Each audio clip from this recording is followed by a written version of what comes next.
Magandang araw mga kaboxing, welcome sa inyong paboritong programa.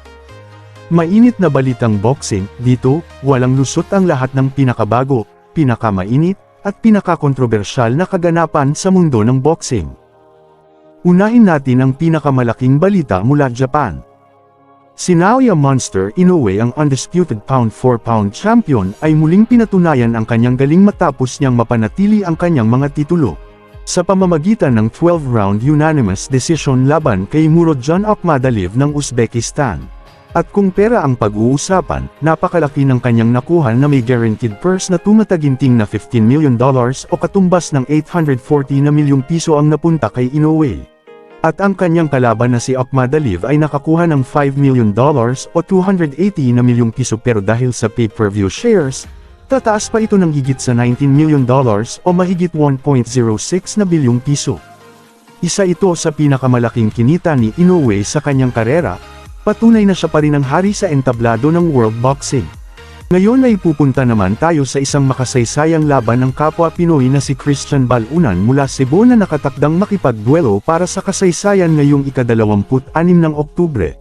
Sa San Andres Sports Complex sa Maynila, makipagsalpukan siya sa kasalukuyang IBF Minimum Weight World Champion na si Pedro Tadieran sa inaabangang Thrilla in Manila 2 Countdown. Inaasahang magiging explosive ang laban na ito. Si Balunan ay bata ng kilalang coach na si Edito Alavillamor at lumalaban sa ilalim ng PMI Bohol Boxing Promotions.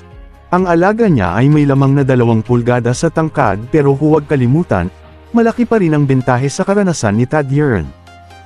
Tiyak na magiging sagupaan ng talino, tapang, at puso ang bakbakan ng dalawang Pinoy fighters.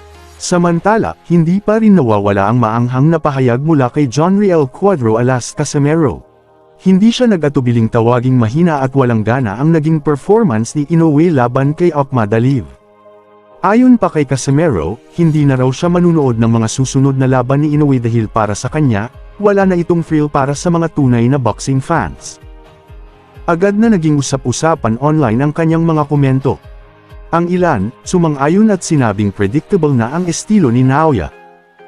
Pero marami rin ang nagdududa at nagsasabing baka ito ay taktika lang ni Casimero para muling umingay ang kanyang pangalan. Ang tanong ngayon kung totoo bang nabawasan na ang excitement sa mga laban ni Monster, o simpleng pang-aasar lang ito ni Cuadro Alas. At sa huling bahagi ng ating report, usapang hype naman sa social media.